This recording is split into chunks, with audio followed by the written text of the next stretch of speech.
Thank you all. So I will be speaking with you all tonight about one topic of small cell lung cancer, which is really translational research or research.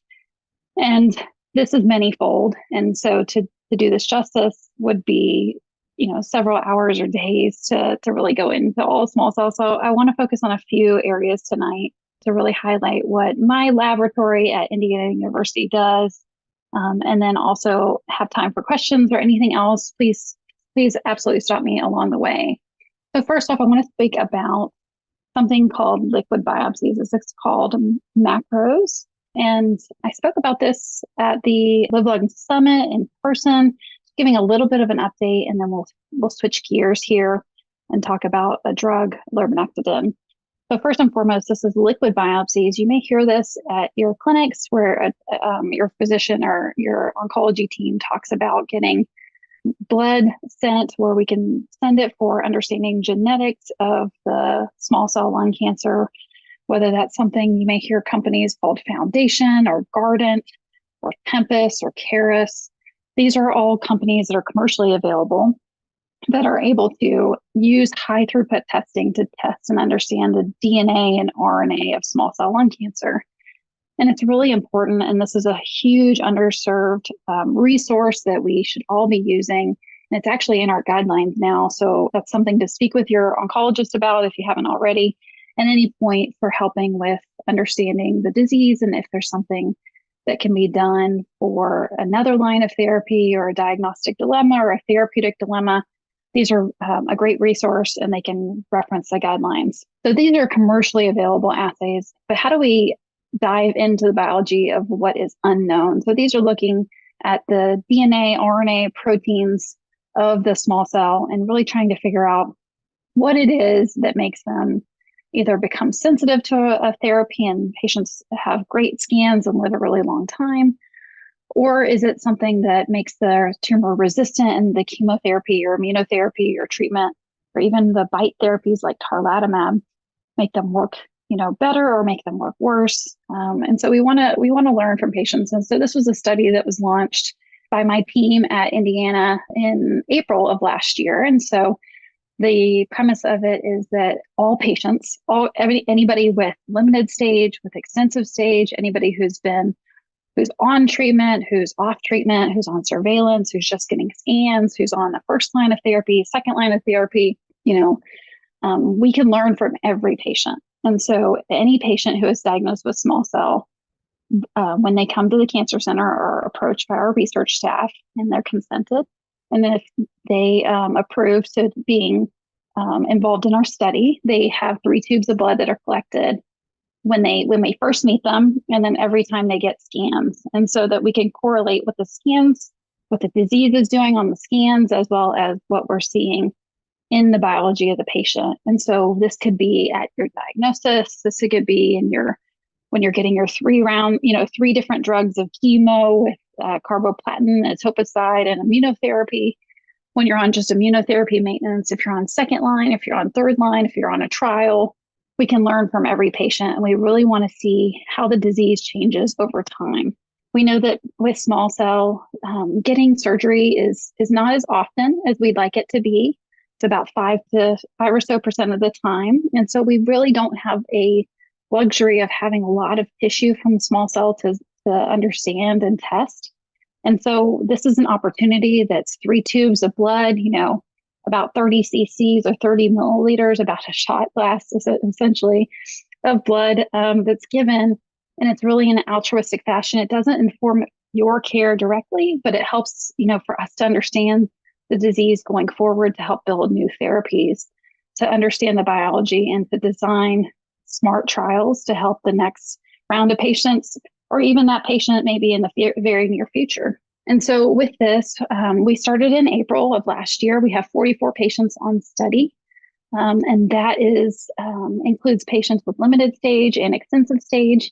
We've had over 150 unique collections and almost 500 tubes of blood. And so, what an honor and privilege to have patients be so kind and giving and, honestly, just volunteering an opportunity to help someone else. And I think it really speaks to our community of how kind our patients are and really helping each other and supporting each other. So I just wanted to give you an example of something that we can do with following these patients in their journey and what changes over time.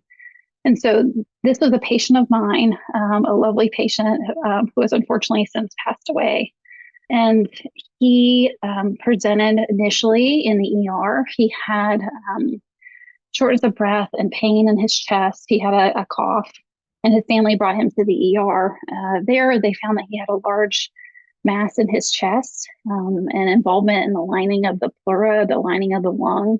And he was biopsied and quickly sent to me in clinic. We finished his scanning, and his biology pathology came back as small cell lung cancer. And so you can see here this is the circulating tumor cells of his small cell that are picked up by our testing. And so you can see whenever at baseline here on the left, his number of circulating tumor cells was sky high.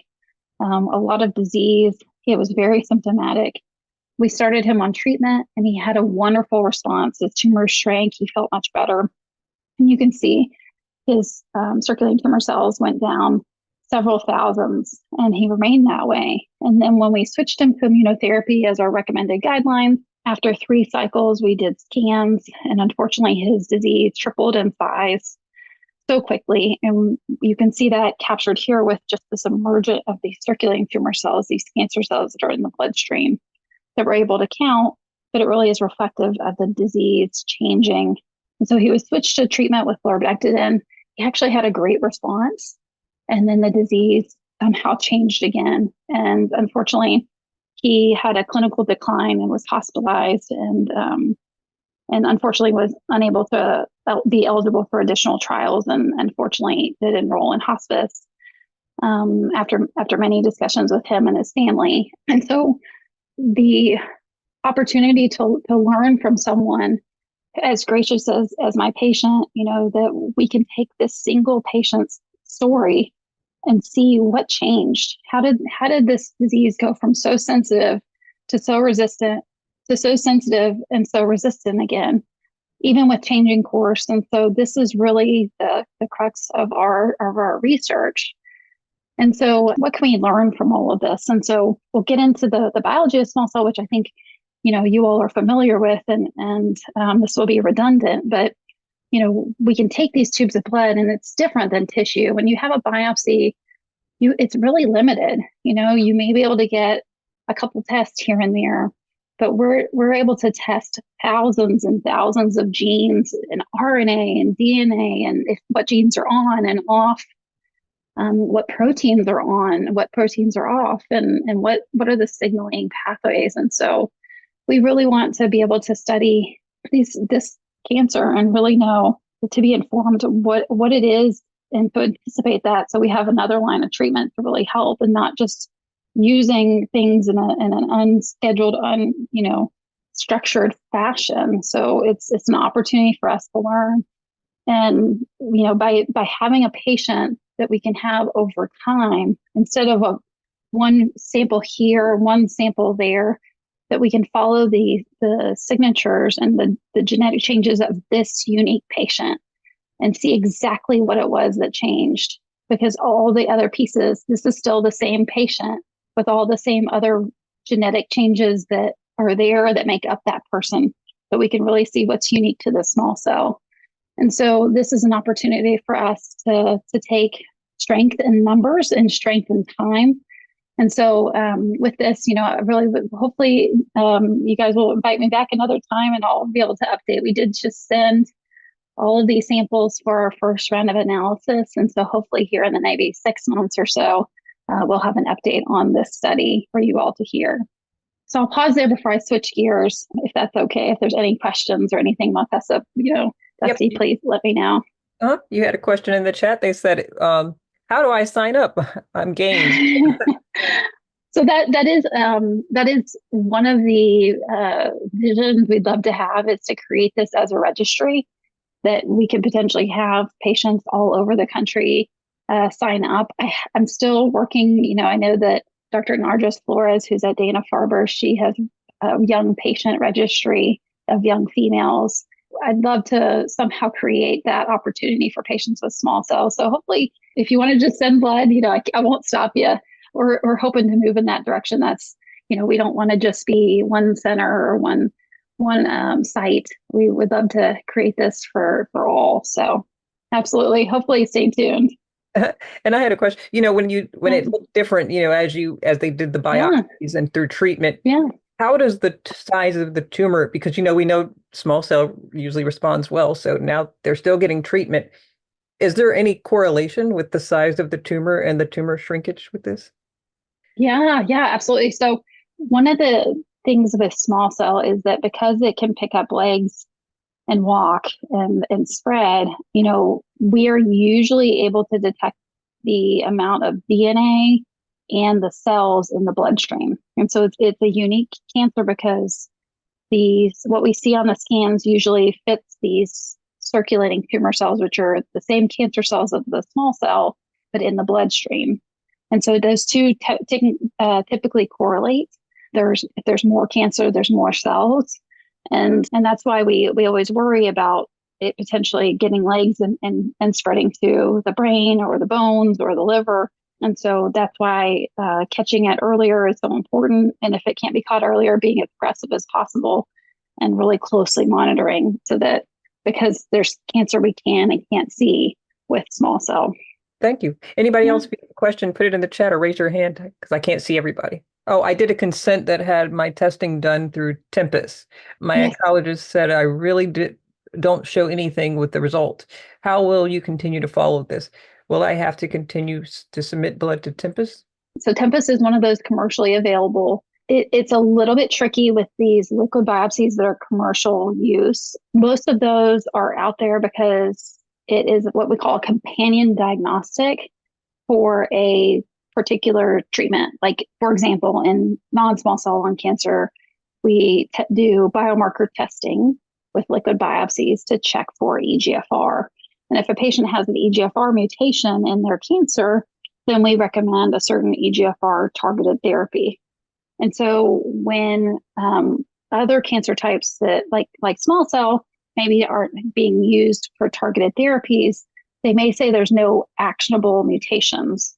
And so it's always taking it with a grain of salt because there's not a certain targeted therapy, but it doesn't mean maybe necessarily there's not genetic information that can be learned from it. And so, it's powerful. I think it's always worth advocating for these liquid biopsies. A lot of them will cover the cost. I know Foundation, if you are asking for genetic testing for these liquid biopsies, typically we can refer to the guidelines for a solid tumor and for small cell, and then that can be reimbursed. And so it should be typically no or very little out-of-pocket money to the patient. And there is also financial assistance. So watching those biopsies for maybe not actionable or targeted mutations, but how those may change. And honestly, there's so many trials that are coming. I just had a patient earlier today who had a p53 mutation, which is very common. About 98% of small cell has p53. And she had a p53Y220C, which has a clinical trial for it, a reactivating trial. And so it's still powerful. It's still meaningful for small cell because that's another line of therapy that patient, if she ever needs it in the future, has that option. So I would say advocate. We never know. And if we don't test, we won't know. So hopefully that helps. So switching gears, and then just interrupt me anytime there's anything that's unclear. This is really to focus on predictive biomarkers for small cell lung cancer. So what is the underlying biology? I just kind of hinted at it. This was a paper in Nature, which is one of our top scientific journals about 10 years ago, that showed that, which is what we knew, but this was such a high impact patient. These are directly patient sample specimens where they found that the majority of small cell had this p53 mutation, or it's called TP53 for the genetic part of it, and RB1, which is retinoblastoma gene 1. And so we see that this is nearly 100% for both of these. And what these are the protective guardians of the cell. If you imagine these are like the policemen that are standing at a post protecting, an event or an office building or whatnot.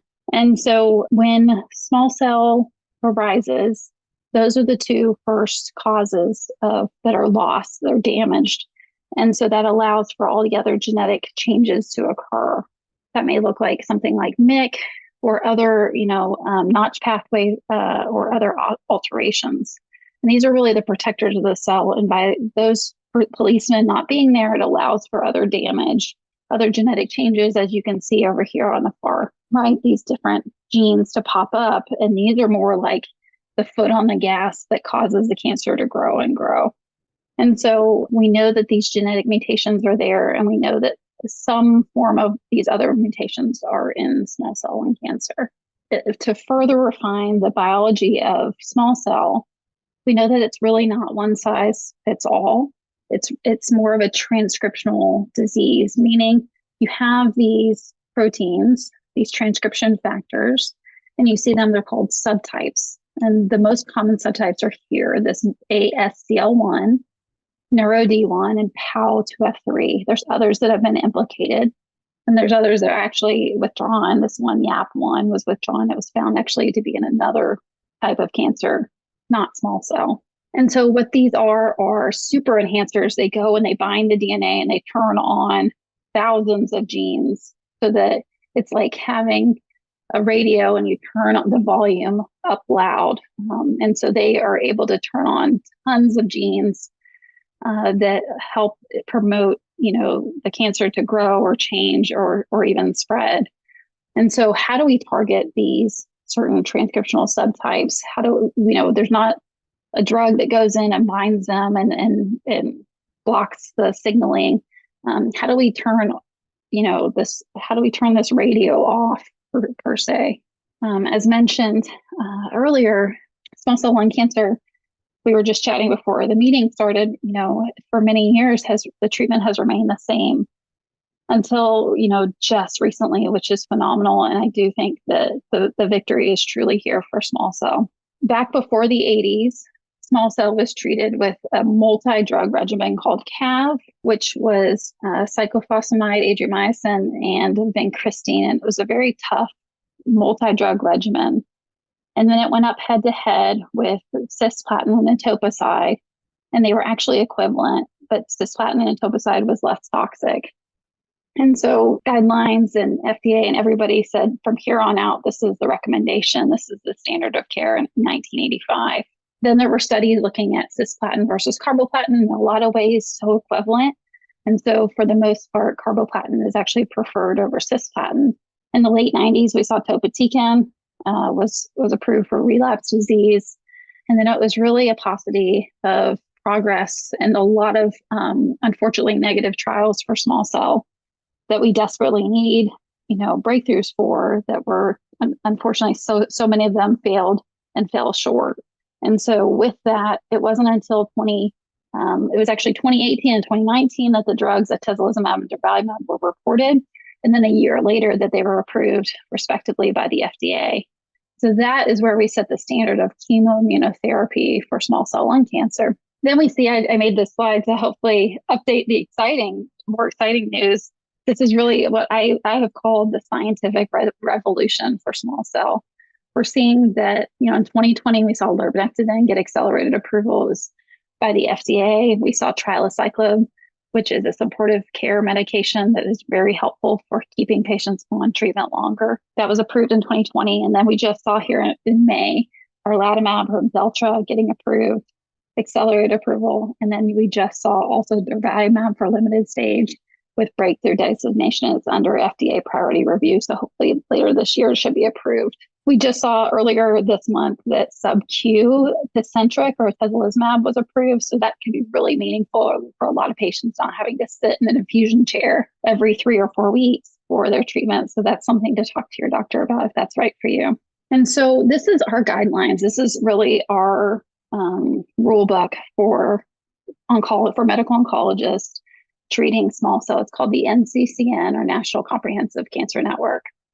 And so this is the rules that we should follow for treating patients for small cell. This is what you're seeing here. This is what we see for regimens if the cancer comes back, if it spreads and comes back, or if it grows through treatments. And so what you can see is this, what we call chemotherapy-free interval. When was the last time a patient had the combination of platinum and etoposide? Was it a month ago? Was it 6 months ago? Was it 12 months ago? When was the last treatment that they received for platinum etoposide with or without immunotherapy to the time that the cancer returned or spread or grew? And so that's called the CPFI, or chemotherapy-free interval. And as you can imagine, the shorter the time, the more aggressive the cancer might be. And so we don't want to put patients back through platinum etoposide if it didn't work that great for the first time. And so we have to change our strategy and really help think outside the box and help support those patients the best way possible. And so you can see here, whenever we look at the chemotherapy-free interval on the top, if it's been a long time and the patient did really well, we might consider re-challenging with that platinum-based doublet. But we always, always, always want to enroll in trials first. This is how we help bring the future for patients now. We help the progress and move forward now. And so we always want to think about trials and always talking to your oncology team about if there's something right for you that might be, the future today. And so we always want to think about that regardless of the chemotherapy-free interval. What we really see is that the next line of treatment, the other recommended, is this lurbinectedin. And you can see it here. When the chemotherapy-free interval is less than 6 months, we don't typically re-challenge. You can, and that's talking with your doctor.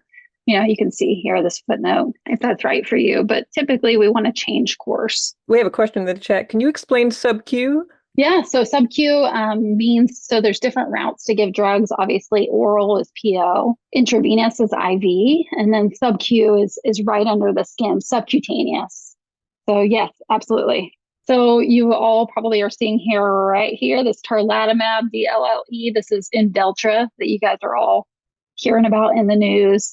This is also a preferred regimen, and that should be thought about if that's right for you. The rest of the talk will be really focusing on this lurbinectedin. And so what we know that led to its accelerated approval was 105 patients. It was a basket study.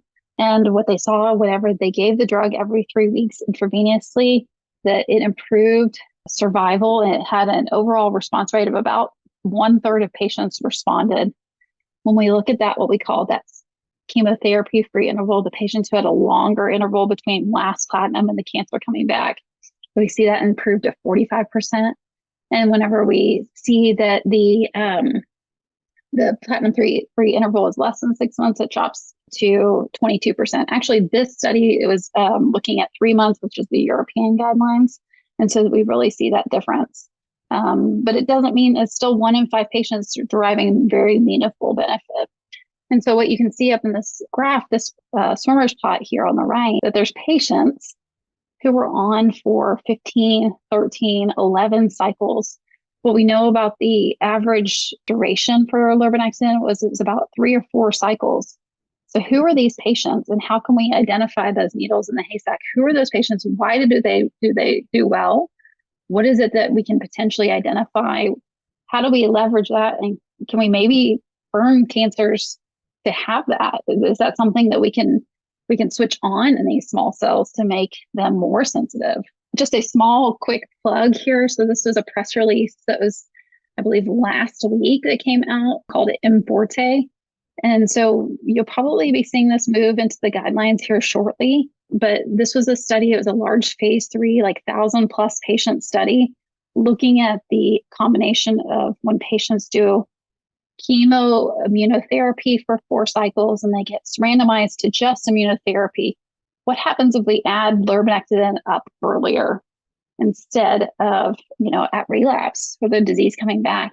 And they compared it to what would be traditional consolidative immunotherapy. And the press release said that patients had improvement in survival and progression-free survival that was meaningful. So stay tuned. Hopefully we'll get to see that data very soon. So we need everything. And really, I know that Christine Lovely says you want your best shot on goal first. So how do we move these therapies up and making sure it's meaningful and not too toxic or too harmful to patients, and with improving quality of life and duration of life? So this is hopping into my lab's research, and I want to tell you a little story about a patient. He's actually still doing well, and now 4 years from his original diagnosis of extensive stage small cell lung cancer. And so this is a patient that I cared for back in my fellowship. He was initially diagnosed with extensive stage. He had lung involvement, liver involvement, adrenal gland involvement, and he was diagnosed and urgently started on treatment with chemoimmunotherapy. He had 4 rounds of chemoimmunotherapy and had a great response. And these are his CAT scans here. So you can see this is his right lung, his left lung. He's laying on his back. And you can see this is the trachea, the windpipe. And you see how that's narrowed because of the cancer. And so you can see how that's much more compressed. And this was his original cancer here. So he had 4 cycles of chemoimmunotherapy and everything shrunk very nicely. He felt much better. But then after he was on immunotherapy for quite some time, for over 1.5 years, he had recurrence of his small cell, and you can see it grow. And he was switched to a treatment, lurbinectedin. You may hear that also called as Zepzelca. That's the brand name. And he had a beautiful response. It responded beautifully initially. And he was actually on treatment for 24 cycles and has never had recurrence of disease. He actually stopped. He had 1 single spot in his brain that was irradiated, and then he has never had recurrence of disease, and he's now 4 years out and off of therapy. So who are these patients, and why did their cancer respond differently than what we know of the original trials? When I saw this patient and his remarkable response, I wanted to know why. And so I actually built a study while I was a fellow at Moffitt with Dr. Michael Shafiq, and who's fabulous, by the way. And we wanted to know, of the patients who received lurbinectedin, who had these amazing responses and why. And so we actually found we had 27 patients who had been treated in the period of 2020 to 2022. So that was approved in 2020. And we classified them by the number of treatments or number of cycles that they received. And so if you got less than 4 treatments before the cancer grew, we called you your tumor a resistant tumor because it was resistant to the therapy and needed to be treated with a different therapy.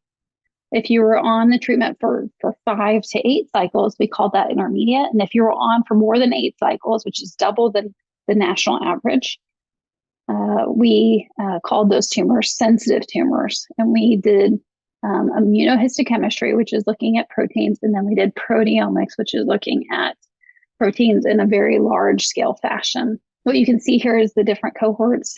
The average age of patients was about the same, mid-60s. We had some younger patients and a little bit older patients.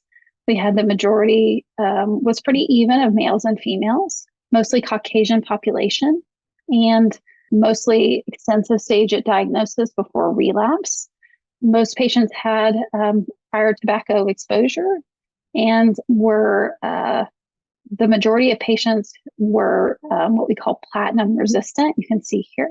And so if you look at the number of cycles received between 2 and 4, 6 and 7, and actually 8 to 23. And so keeping, in line with those real world data of 3 to 4, we would expect most patients would fall into this category, but these patients were outliers and we wanted to know why. Is there a limit of how many lurbinectedin, is there like a life limit of how many cycles? Or No, yeah. So, no, personally, I have a patient myself who is in mid-20s and doing phenomenal. She's traveling, she's doing great. So, as long as it's well tolerated, patients feel well, they're doing good, and the scans look great. There's not a cap or a limit of how much you can take. And so who are these patients and why are they doing so differently and doing well? And so if you look at, this is called a progression-free survival, meaning how long were patients doing well before the cancer progressed. This is not overall survival or how long patients were alive, but just the tumor itself. And so you can see really this group is very different than this group. And so we want to know why these patients were on therapy for so long and having good control of their tumor. There was data from the MD Anderson group suggesting that there might be a predictive biomarker called Schlafen 11. Probably have heard that in some other groups, potentially looking at a drug called a PERP inhibitor. This was a biomarker that was identified back in that study, and they thought maybe it could work with lurbinectedin.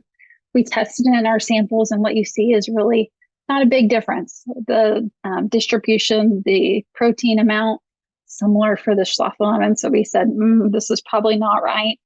These look just the same as these. And so, let's shelf that biomarker and we'll keep looking.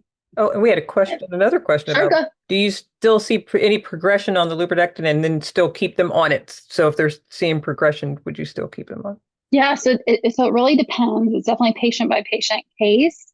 If it's an isolated spot, I have had patients get radiation to an isolated, maybe bad actor spot like a lymph node. If everything else looks good. One notorious place that lurbinectedin is not really able to go is to the brain. And so I'll tell you that this is actually a semi-synthetic compound. It's a semi-synthetic drug that was derived from a sea squirt. So from the ocean that was found to have a lot of anti-cancer activity. And so that original drug was called trabectedin, and it's used in sarcomas. And so then the company that designed lurbinectedin originally was PharmaMar, and that was bought by Jazz. They modified the drug and made some tweaks and changes to it, but it's all originally originating from that sea squirt. Lurbinectedin comes from that trabectedin. And so because it's coming from a just naturally derived, so paclitaxel, you might hear Taxol, that also comes from a naturally derived from the bark of a tree. When we have naturally derived compounds, they're actually really big and bulky. And so because they're big and bulky, they're harder to get into the brain. And because of that, that is one problem area that can pop up. If it's just an isolated spot or a couple of spots, it's fine. But if it's growing despite that, then that might be something that I would switch away from, because to have better brain coverage and to protect such an important area for a patient. And you had another question. What about Keytruda versus lurbinectedin? So Keytruda is a immunotherapy. So with Keytruda, so you can see here this on the far right over here, we're really seeing that there were a couple studies done for single agent immunotherapy in the relapse setting, and this was pre-immunotherapy era in the first line. Keytruda was one of those, so pembrolizumab, and it initially got approval by the FDA for relapse small cell. And when they did the bigger study, the FDA actually recommended, and the company withdrew the indication. And so it technically does not have approval with small cell lung cancer, although it is still used, especially if patients have not seen immunotherapy. Oncologists are not faulted for that because it was used for several years.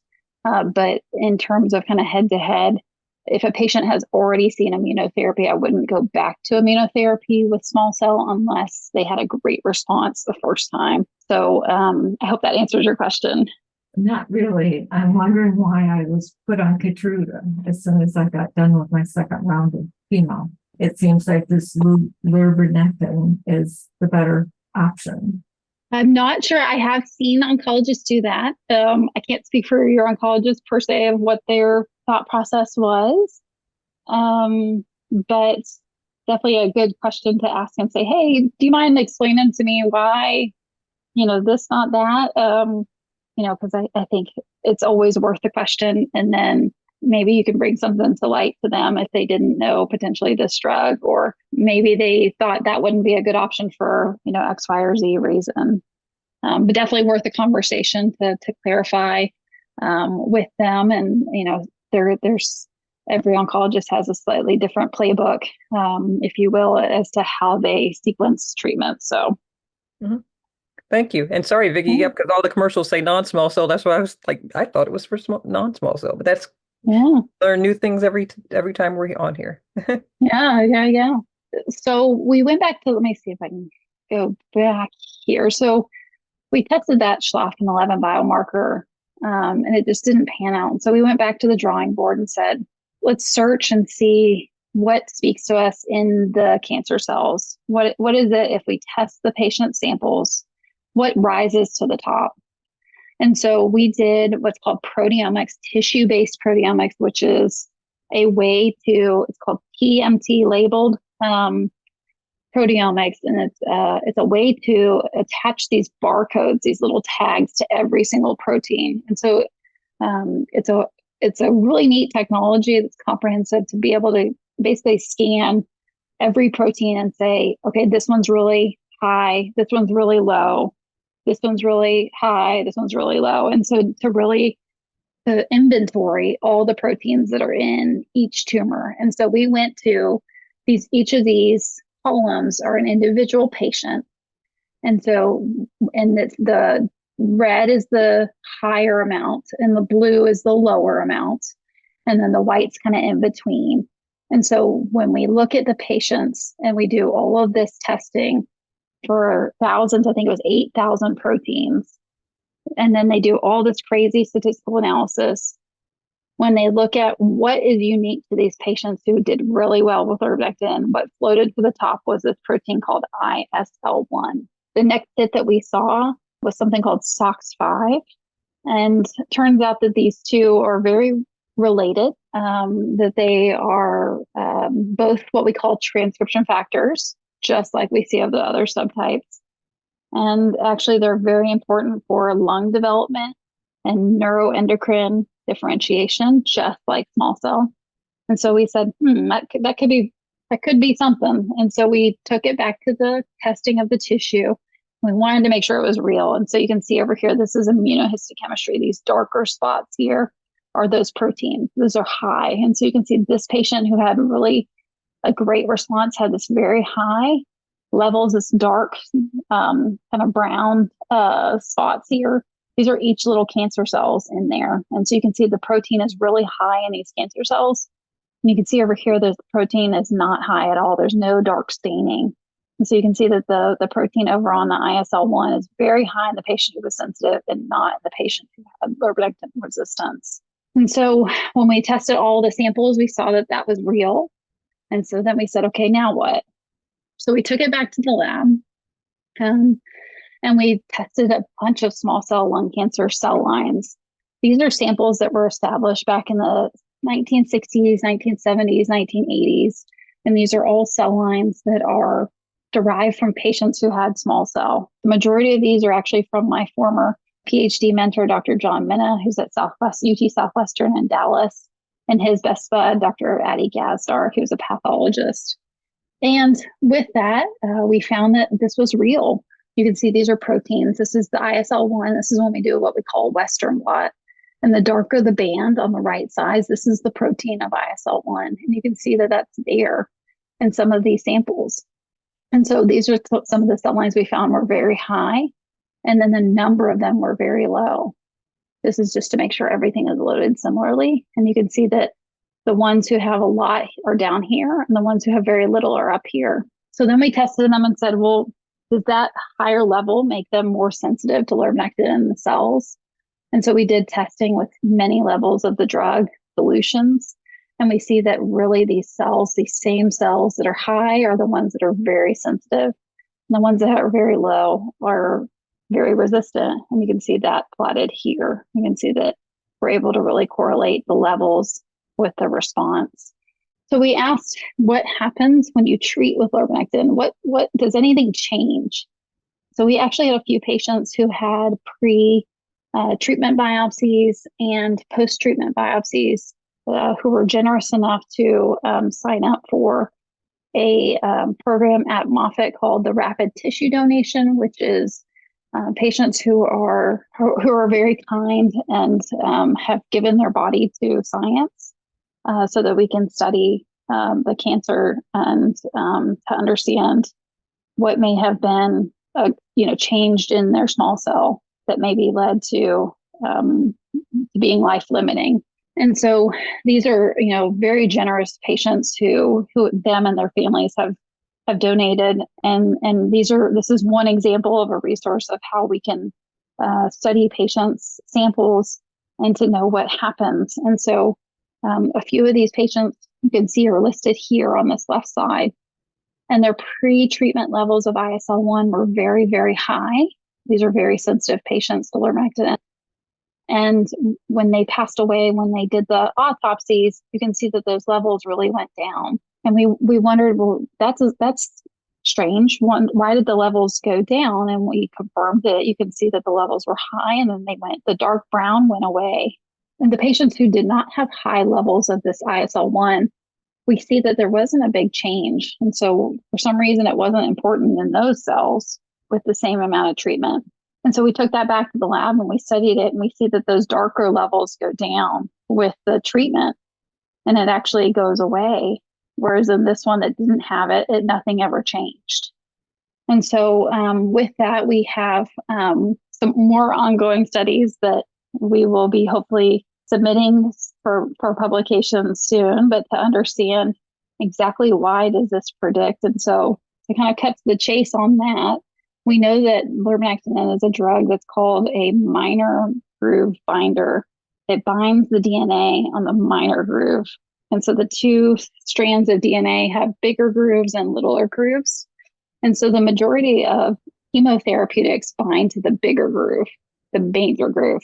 And lurbinectedin binds to the smaller groove, as does its partner trabectedin, the parent compound that it was derived from.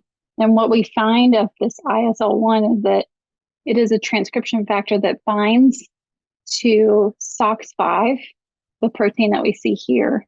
And the two of them bend the DNA at the minor groove to help let more drug in.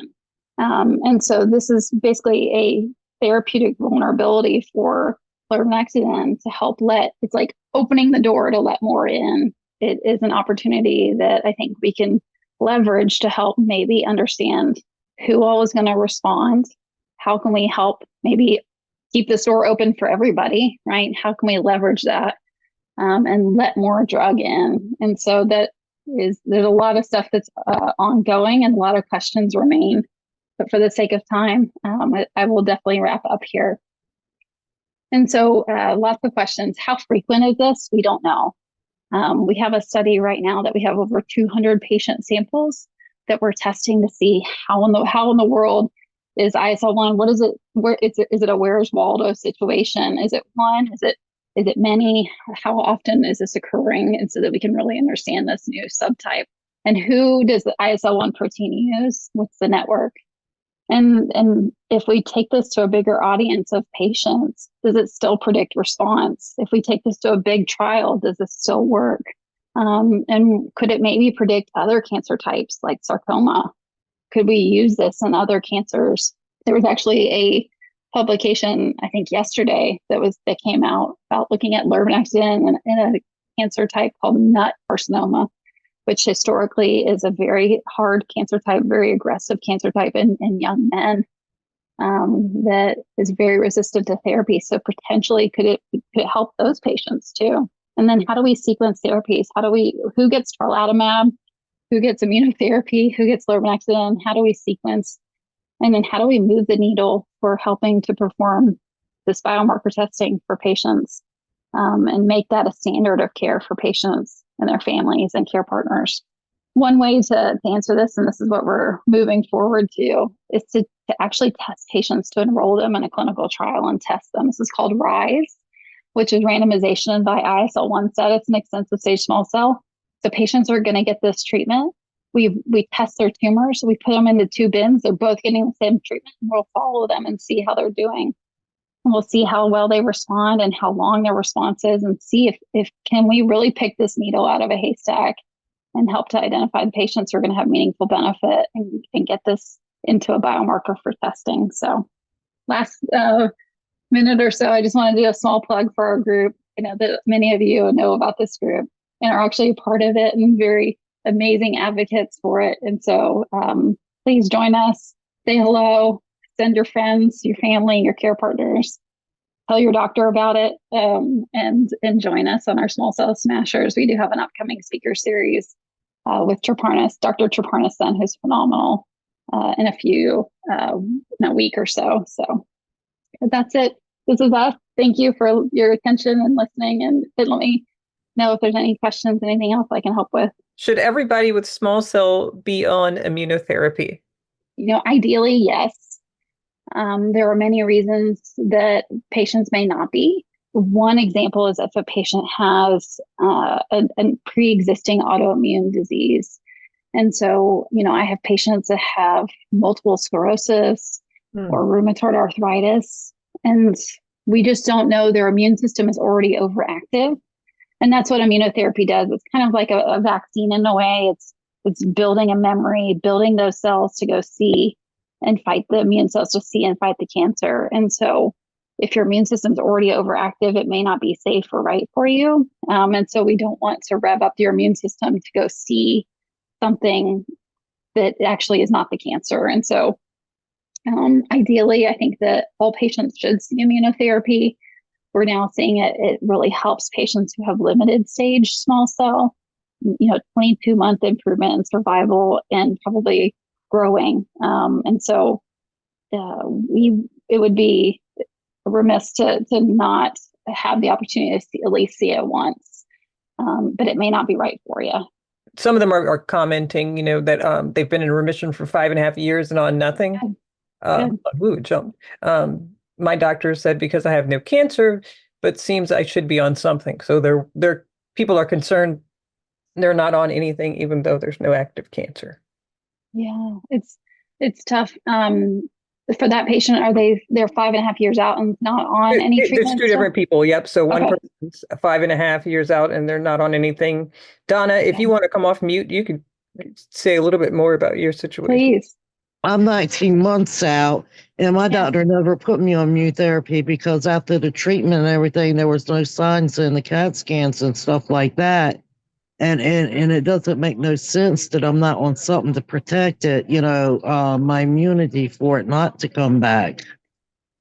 And then she's saying after I'm over 2 years, she's going to take the port out and everything, and she's considering me cancer free, that the chances are that it will not come back. And if it does, it'll be years down the road. Yeah. So, definitely thank you for sharing your story and your journey. Every patient is different. What we know about small cell is that if it comes back, it typically will come back early, within those first 2 years. So it definitely is a big hurdle and victory to get over, getting your 19 months, getting very close to that. And that's why you see that the new indication for durvalumab or Imfinzi, which is the brand name for limited stage, was up to 2 years. And it's really to help protect patients through that window that the disease is if it's going to come back, is most likely in that time frame. Now, I did have a patient who recently passed, and she was a 5.5-year survivor, and her disease came back at 4 years.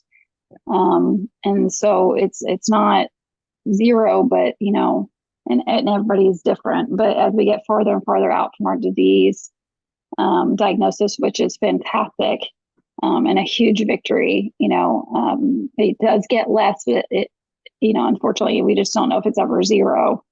And so as you're doing right now, I think closely observing is the right thing. But if it ever did come back, adding immunotherapy, if you've never seen it, definitely should be part of the mix. But in terms of the risk benefit, that's a discussion definitely with your doctor. But if there's nothing detectable on scans, I think closely observing makes a lot of sense. But if it does come back, I would definitely be asking for immunotherapy as part of the combination. It was odd because the two lymph node, or the two other nodules that they were just watching and they weren't growing. When I done the treatment, they went away too. Everything went away. Good, I don't even as much. I used to have severe emphysema. Was on oxygen all the time. which now I only have a small bit of emphysema on my left side, which was where the cancer was at.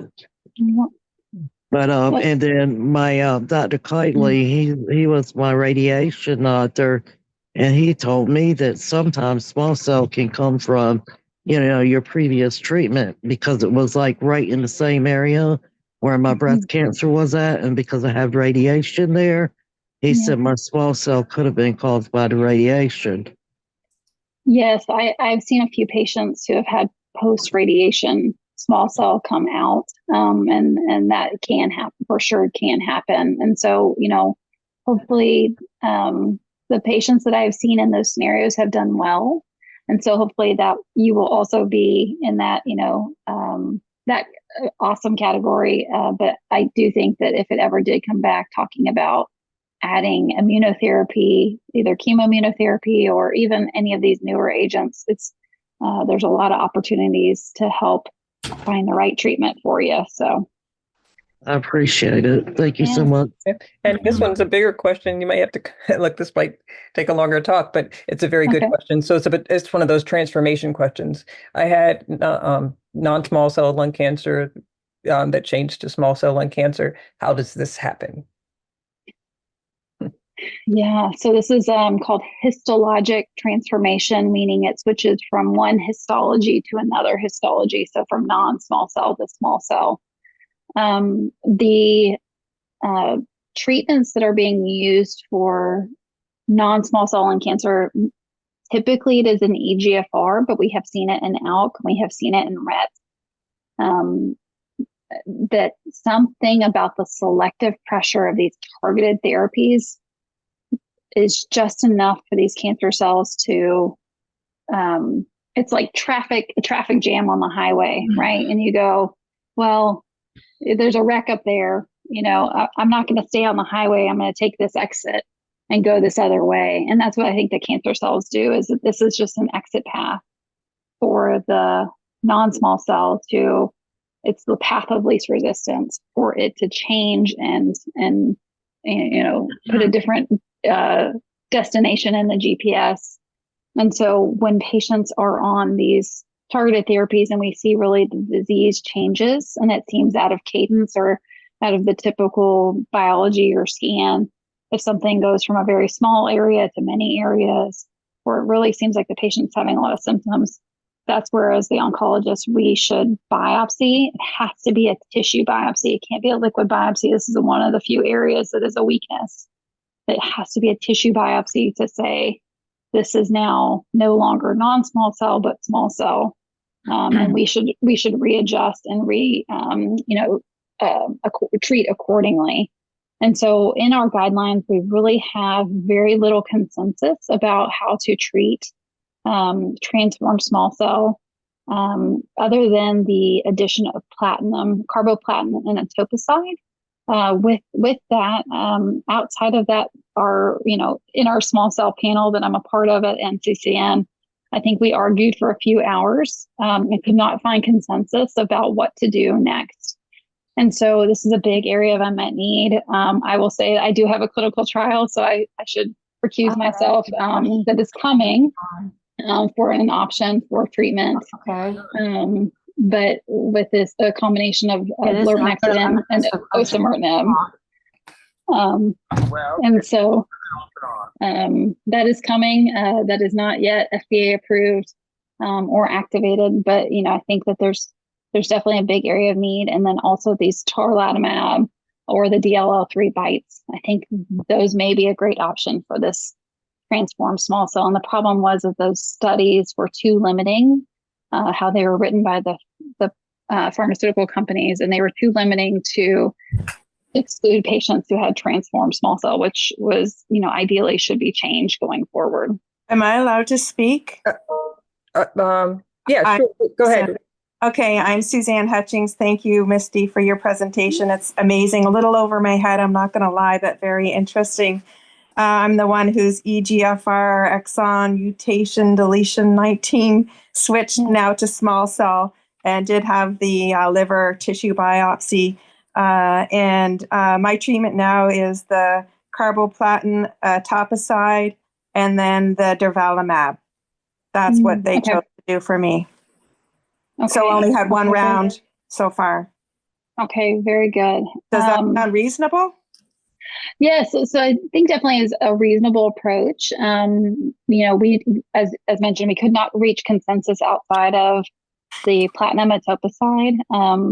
There is some data about immunotherapy in this setting. There's also data about continuing the Tagrisso or osimertinib in this setting, but definitely the durvalumab and the Tagrisso shouldn't be comboed because they can cause pneumonitis or inflammation in the lungs. Good. I was wondering.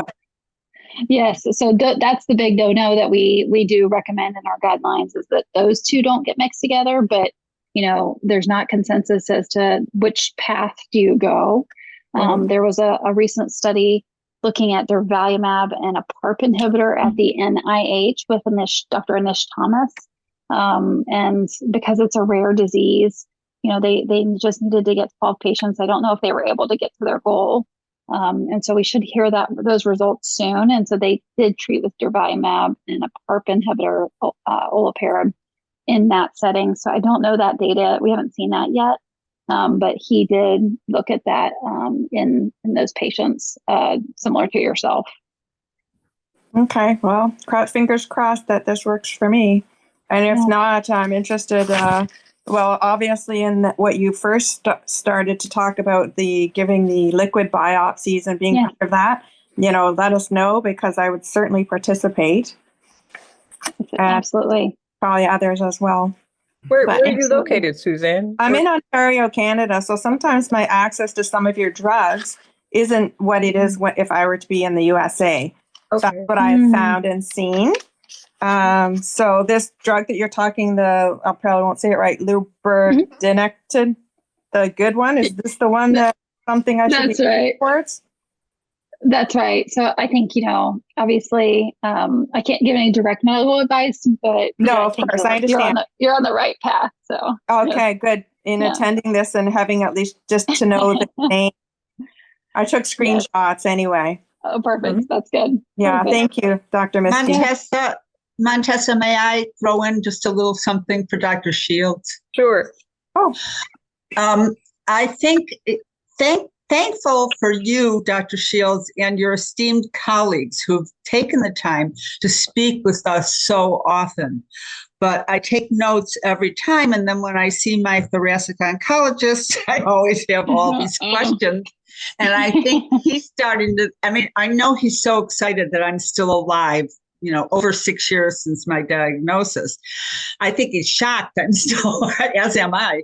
But I end up with lots of questions and, why are you not offering this and this and that? So I appreciate the knowledge that you're passing on to me because sometimes I feel like I'm passing it on to him.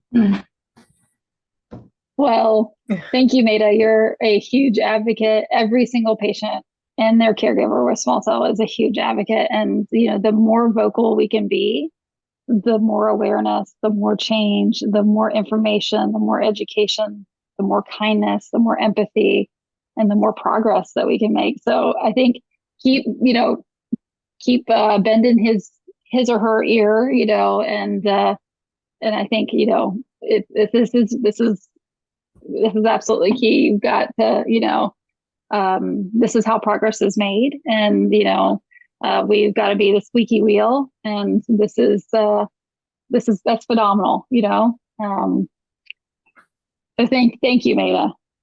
Yep. And Maida also, I would get to her chats, but that is the 5-year survivor who is also in concurrent, saying the same thing as the other person who's not on treatment. So, yep. Yeah. So I think, Maida, I think hopefully that, you are past the time that it ever will recur. It's not zero, but there's still a node that lights up in my liver, which I didn't even realize till my last scan. So when I was kind of surprised and said something to my oncologist, he was like, it's nothing to worry about. It hasn't changed. It's just stayed where it's at. And sometimes I don't understand why I'm still alive and all these people I come to love.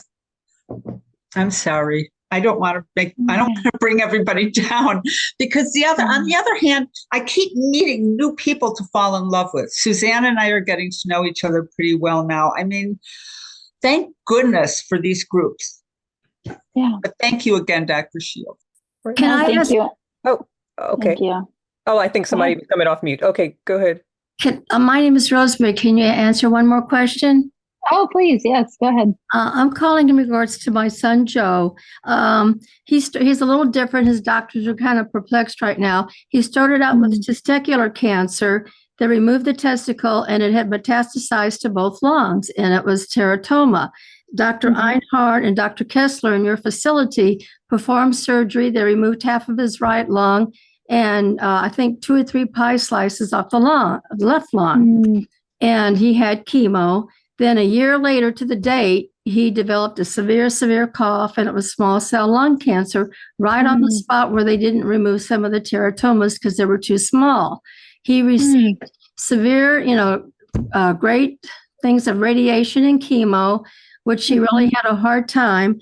But anyway, now the tumor is shrinking, but because of the severe radiation, it's affected his heart, and he has a rapid heartbeat, and he's been to cardiologist, and he loses weight. He has no strength, and it hasn't been a year yet. And I mean, they don't know what else to do. And I mean, it's just very frustrating. And we've even went to Moffitt, and, nothing against him. They just said he should have gotten radiation for his brain and that there was nothing else they could do for him. So, it's really heartbreaking. And, I'm just trying to ask advice or what he could do from now.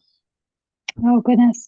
Well, I'm sorry, you and your family are going through that, and it's tough to see a loved one to have symptoms from treatment and the disease and the impact it's on your family. I definitely would be happy to weigh in if you wanted me to chat with Dr. Einhorn. But you've got a lovely team. I think you've definitely got the best. This audience probably knows Dr. Einhorn is who found the cure for testicular cancer 50 years ago to this year, and has treated thousands and thousands of patients and cured them, and took a disease from 5% to 95% cure rate.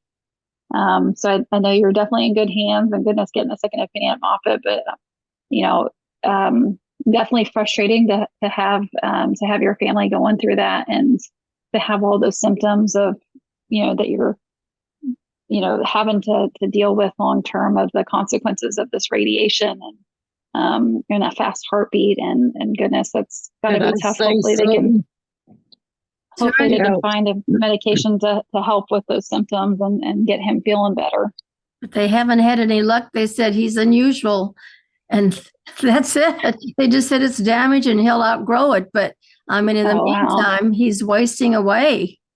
Oh, wow. May I say something? Sure. Yeah, my cardiologist, while I was going through treatment, because I kept on having AFib, which is basically when my heart would race up to like 200 and something, he finally said, we're going to have to put a pacemaker in because we're going to end up losing you over congestive heart failure, and it outweighs the odds, So he went ahead and put a pacemaker in because the treatment's affecting my heart like that. So I don't see why, you should speak with your cardiologist and see what they say about putting a pacemaker, because it's been a night and day changer. I mean, it's been, really? Yes, I am. But I know what you're saying about wasting away like that.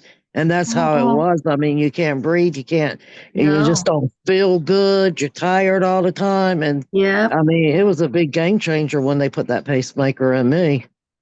Wow. So that's good to know.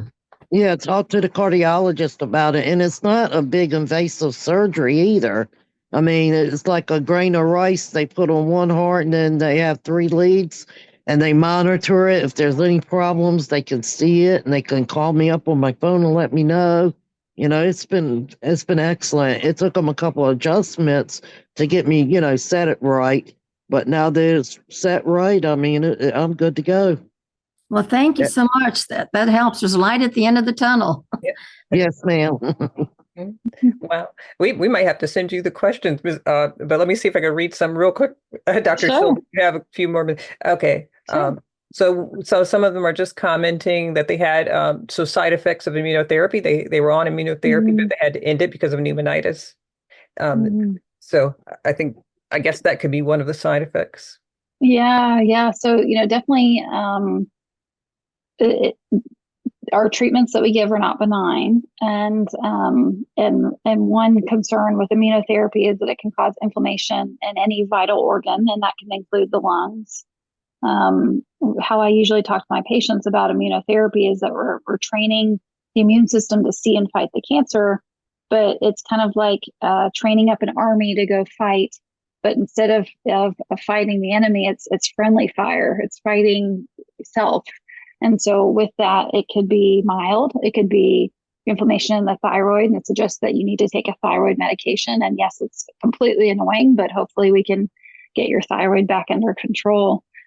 Some of them can be transient or time, sensitive, like having a rash when you first start that goes away with some topical steroids, but some can be severe and life-threatening, even being put on a ventilator or having, a loved one lose their life due of respiratory failure. We do see this, unfortunately, and so these are not benign, and so we do have to monitor and be careful. And so if a patient has a fever, they have, increase in their work of breathing and feeling very short of breath, more than usual, or they're needing a lot more oxygen than usual. Those are, red alerts to go to the ER, to call your doctor, to let them know, because it could be pneumonitis or that inflammation in the lungs. And those are patients that we want to calm down the immune system. And that typically looks like IV steroids, IV medications for steroids to calm down the immune system. And it may take a very long time, like months, very slow tapering, just maybe 10 milligrams every week. And it's very high doses for a long time. And so, what we do is not benign. And it can come with very real or very life-changing or life-threatening side effects. And so, it does not mean potentially that a patient won't derive benefit from immunotherapy. There's been several studies that some of the patients who actually have these immune-related side effects may actually be doing better. And so they may be off therapy, but their tumors are shrinking, because when the immune system gets revved up and sees the cancer, it may also see that friendly fire, and attack the surrounding areas, but it's also attacking. So I'll give you an example of a patient of mine who has metastatic non-small cell, and she had a big reaction, pneumonitis, being put on high flow oxygen in the ICU. I met her in the hospital. We put her on high dose steroids. She was able to actually come off high dose steroids and oxygen after a few months. And now she's 2 years off of therapy, no evidence of disease recurrence. And so there's been several studies to show that in all forms of lung cancer. So it may not necessarily be a bad thing, but it could be very scary and potentially, obviously life-changing or life-threatening when it happens. That's pretty much what happened to me. I couldn't even breathe. They didn't put me on oxygen or anything, but they did give me steroids and antibiotics, and we couldn't do the immunotherapy anymore. But my cancer cleared up, though. It still cleared up, which was good. Yeah. So sometimes it's just that there's this big battle between the immune system and the cancer, and the healthy lung gets caught in between. And so it's not necessarily a bad thing long term, but goodness, it's scary going through it. It was scary. Thank you. Yes. Wow. Well, look, let me see. Somebody else is commenting, that their insurance wouldn't take approved durvalumab. I know we have battles with the insurance companies from time to time. Yeah. Never been. I've seen that with one patient. And then it was like one little tweak, and we resubmitted, and she was fine. So I don't know. Maybe it's just combing back through the paperwork to make sure all the boxes were checked and such. But it's standard of care. It's guideline based. They should be approving that for you. So. Okay. Oh, that's good to know. Yeah. Okay. Yeah. Yep. Somebody else never been on immunotherapy. Of course. Yep. That's our 5.5 years. So it didn't exist for Maida and I. at the time. Yeah. Yep. That was somebody else commented that was the cause of their that they had breast cancer to the lung cancer also from the breast radiation. Yeah. It, the radiation can have short-term and long-term side effects, whether that's hurting the heart and the normal organs, hurting for a lot of the patients who have gone through chemo and radiation for limited stage, like hurting the esophagus and you getting that terrible reflux and pain and swallowing and really feeling that nothing is comfortable swallowing. Just even lukewarm water hurts, just existing hurts, and so the areas that the radiation is not perfect. And so it can hit surrounding areas and the esophagus is a poor bystander that gets hit too commonly, unfortunately. Wow. And this is a good question. Have you ever seen small cell lung cancer convert to non-small cell, or does it only go one way? Yeah, I have not seen the other way. There's something called combined small cell that we sometimes, if a patient undergoes, like let's say they have a nodule and they undergo surgery, and the specimen is fully removed with the lung, like a lobectomy. When the pathologist looks at under the microscope, sometimes they'll see combined like a non-small cell and a small cell. And so perhaps it could be something like that if a patient underwent small cell directed therapy, the non-small cell popped up. But I've never seen it go the other way biology wise. But I wonder if they were existing at the same time and one responded to treatment and the other one didn't. But we don't typically see it go the other way, but it would be interesting if that was your case. Definitely should be reported for sure in our literature so we can all learn from it. Oh, well. Okay, look, we got 5 minutes. Let me see. Are you okay, Dr. Shields? I think we have kept you. Please. Okay. No, you're good. I sent my husband, my mom's visiting, so I sent them with my kiddos. They went to dinner and then they snuck upstairs to go to bed, I think. So you're good. If not, I was going to make a way to get these questions to you. But okay. No, you're good.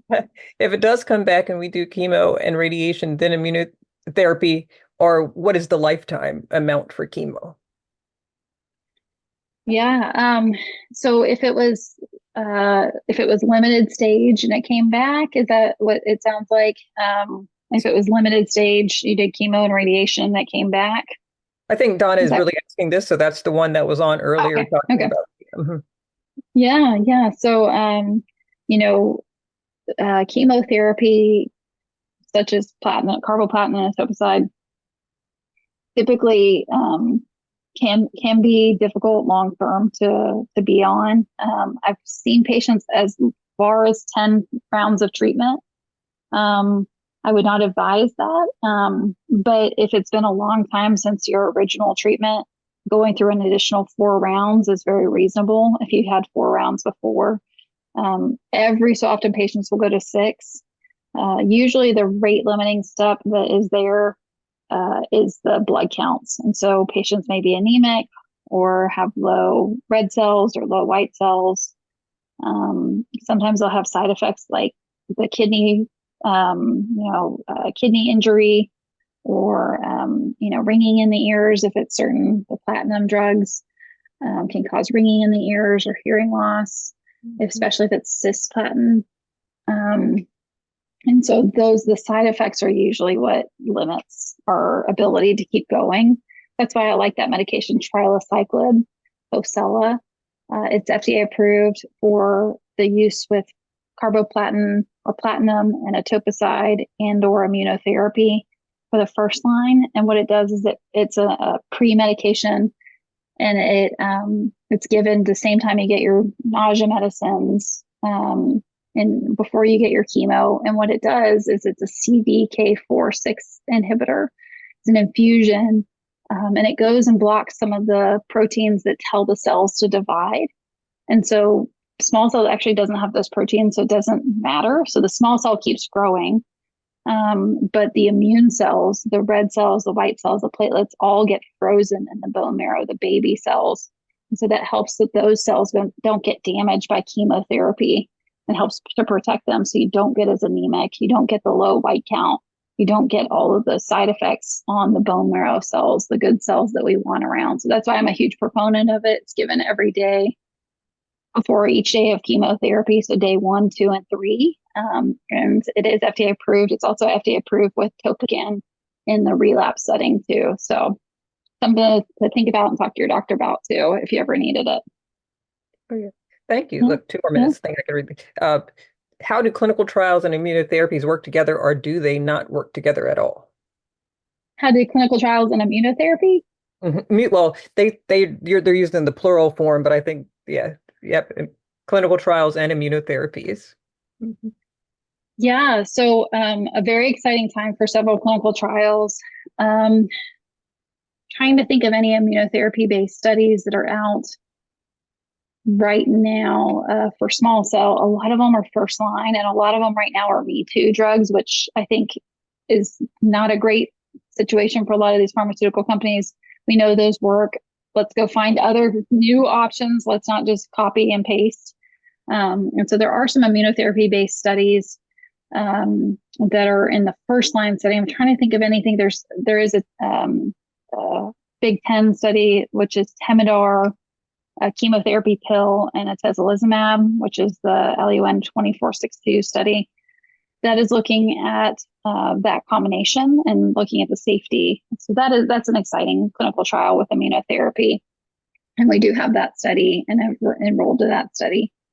There's so many other amazing opportunities. So there are the antibody drug conjugates that we see with IDXD, the drug that's against SEZ6, which is ABV706. There's also sacituzumab govitecan. This is also very exciting. We just saw this data at World Lung with the TROP2 antibody drug conjugate. These are basically antibodies that have drug all coated around it. So it's an antibody that's conjugated to drug. And it's a chemotherapy. It's like a Trojan horse that's delivered to the cancer cell.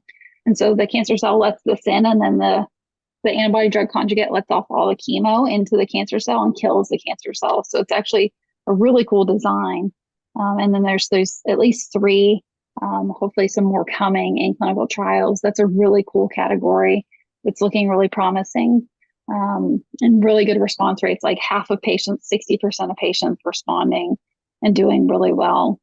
And then obviously we have the bispecific, the tarlatamab, the BiTEs, as well as the BI obrixtamig that was just named and presented at World Lung as well. So I think a lot of good, exciting opportunities in terms of immunotherapy. I'll keep racking my brain.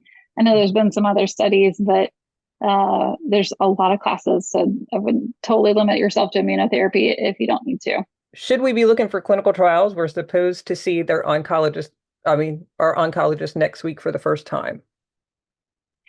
Okay, yeah. So clinical trials are definitely there for first line therapy, there for patients who are just diagnosed, whether it's now limited stage, extensive stage, at relapse. So, it is so important to make sure that, even for first line, the clinical trials are not for guinea pigs who have run out of therapies or something like that. Like, these are opportunities for us to do better than we're already doing. Like, we want to get better, and these are ways that we can improve and help patients be with their families longer. That is the key. And so, yes, absolutely. There's a ton of resources, clinicaltrials.gov. You can Google that and then type in small cell lung cancer. And then you can even limit it down to your state or limit it down to particulars. I will say, whenever you type in small cell lung cancer, sometimes it'll pop up non-small cell. So you may need to filter that out just so you're not getting, but you can Google through and search through and refine that. There's opportunities to look at it as a map, and you can see where things are. You can click on it and it'll tell you what centers, as well as, who the investigators are at that cancer center or the institution that you should, email or reach out to. Oh, good. And this question, it's about, they want me to ask you about the lurbinectin. Yeah, look, I've said that word 1,000 times now. Yep. Yeah. You're going to be saying it in your sleep. Yes. Getting into the brain. I've had 3 brain mets. So is that the reason why durvalumab was recommended to me instead of lurbinectedin, right? It could be. It could be. So, if that patient I presented at the very beginning, that patient actually had a brain met that was treated. And it's still now 4 years out. So it depends on the cadence of the disease. If it's an isolated, spot or 1 or 2 spots, it may still be worth trying. But just knowing that if that is a problem area for, your particular cancer, that we don't want to put you at risk. So that might be why immunotherapy does cover the brain. It's not perfect, but it can train those immune cells to go up and fight and see the areas in the brain.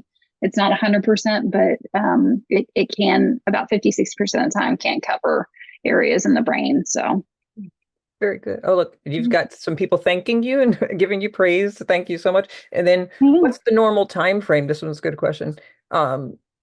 For a trial to go to the patients in the broad sense.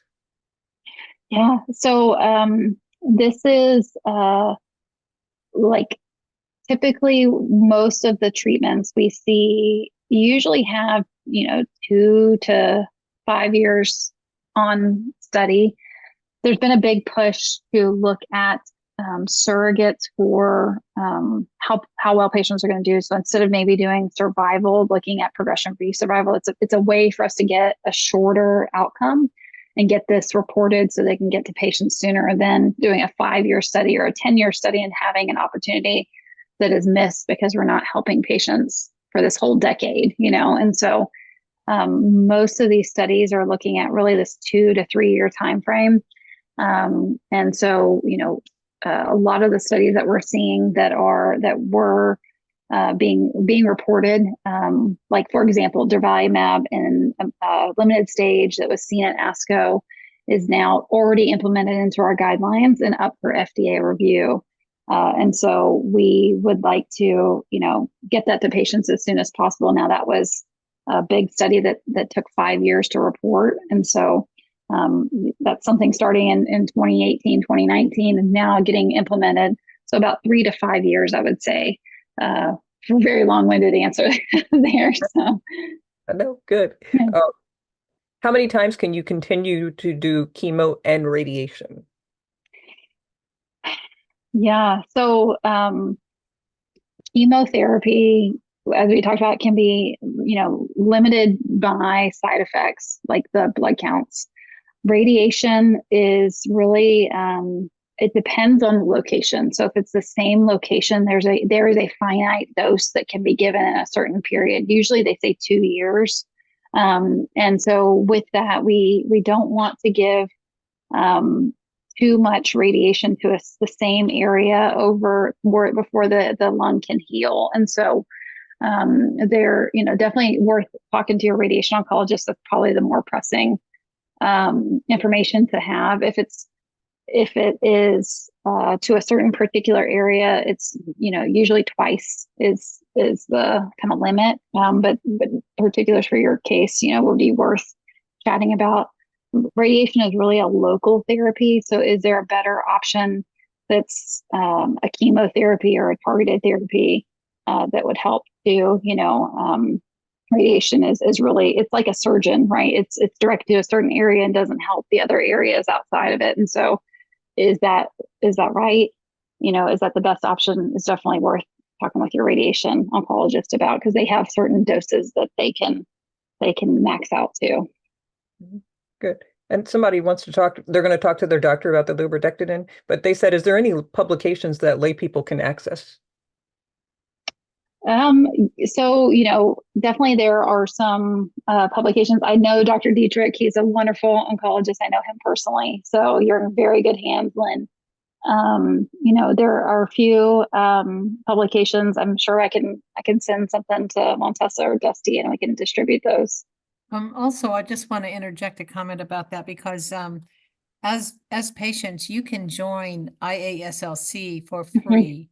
And once you become a member of ISLAC, you have access to a lot of information. So yes. Definitely, go to the IASLC website and become a member and just start poking around and seeing what you can find. Oh, good. Donna's talking about the heart. Okay, and somebody else, the same symptoms you were talking about with the radiation. My esophagus was burned, having issues with swallowing, and had to have an endoscopy. Thank you so much again. People are thanking you. And they want you to spell which I can't pronounce that word either. Triglyceride or whatever. Trilaciclib. Let me see if I can go to everyone. Oops, let me go here. I'm not tech savvy, so let's see. Trilaciclib. It's also known that the brand name is called Cosela. And so, yeah, it is FDA approved. It should be uptaken more. I think it came out right during the pandemic, so I think it was missed by a lot of oncologists in terms of uptake. So. And Vicki, are you talking about clinical trials? I'm not sure. When it says, I always thought they were the last resort. Yeah, that's what I always thought, they were last resort. Anytime I brought them up with my oncologist, she said, well, let's wait till we get through everything. Okay. Oh, wow. Yeah. So I will say, like, it's an opportunity to get, tomorrow's research today. It's like we saw with tarlatamab. Patients were getting that therapy a couple of years ago. And goodness, like, I wish I had so many patients that I wish I could have gotten on treatment sooner, that we missed windows, and it's just heartbreaking. And so these are opportunities, especially now, where I think the victory is truly here for small cell. I really do believe that. And do you always have to go to where the trial is being held? Because then it's hotel rooms and no family and no support. Yeah. So some trials can be conducted locally. It depends on the particulars of a study. And so sometimes they can give you the recipe, and the recipe can be done at your institution, or your cancer center, or your clinics. So, definitely worth chatting about. I know that not everybody can get that. It's very disruptive to have to travel and to be in hotel rooms and to be away from family and such. And so it may not be right, but definitely. I'm single, so it's not like I have my husband with me.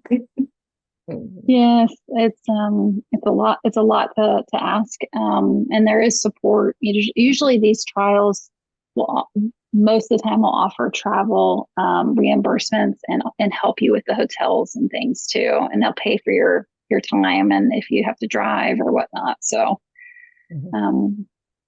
so definitely, yeah, it's. These studies are moving all the way up to right whenever patients are diagnosed. I have a study called Mozart, which is a first-line study for extensive stage small cell, looking at a drug called monalizumab, in addition to durvalumab and platinum etoposide. And it's right out of the gate, patients brand new diagnosed. So we want to make what we're doing better and better and better, so patients have better outcomes and more time with their family. Thank you. Can you believe we made it? I didn't know if we were going to make it but we're so grateful for you. And we will celebrate Wendy, who is doing well on the ADC chemotherapy, ABVV/706. Yay, Wendy. Yes. That's the SEZ6 antibody drug conjugate. So very exciting. I anticipate that'll get approved pretty soon here for its awesome impact. So congrats, Wendy. I'm so glad. Yeah, that's what I was hoping, because we're seeing such good results. It's not just me, it's most of us that are on, and how long it takes for us to get out of that trial out to the broad patient, because it's huge.